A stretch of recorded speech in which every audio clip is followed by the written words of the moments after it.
tražiti.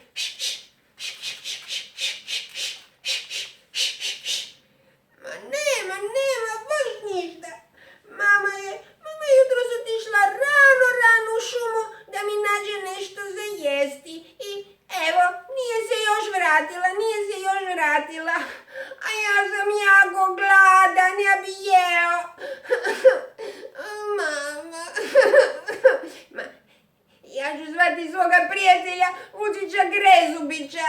Krezubiću! Javi se, Krezubiću! Jel me čuješ, Krezubiću? Joj, ježek, kaj se tak dereš, si mi uši probil? Kaj hoćeš? Joj, znaš kaj, Vučiću, ja sam ti jako gladan,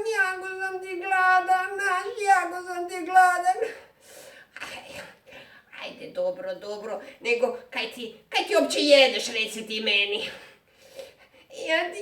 Joj, kak ja volim jesti, ja ti jedem, znaš kaj, jabuke, kruške, šljive, grožđe, mleka, joj, kak ja to volim jesti. Imaš li grožđe?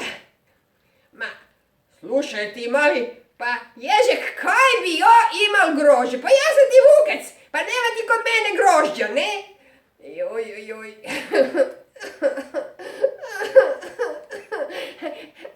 Ja ti jedem i zmijice. Imaš koju zmiju? Joj, moj ježek. A dobar si ti ježek, ali ja ti ne jedem zmije, pa nema ti zmije u vučjoj jazmini, ne daj Bože da su zmije tu kod nas u jazmini, nas grizle, ne? Joj, ja ti jedem i crviće ti ja jedem i crviće. Imaš li ti crviće? Ma imaš. Pa pusli me, joj, kaj si dosadan, pusli me. Nemam ti ja ni crviće.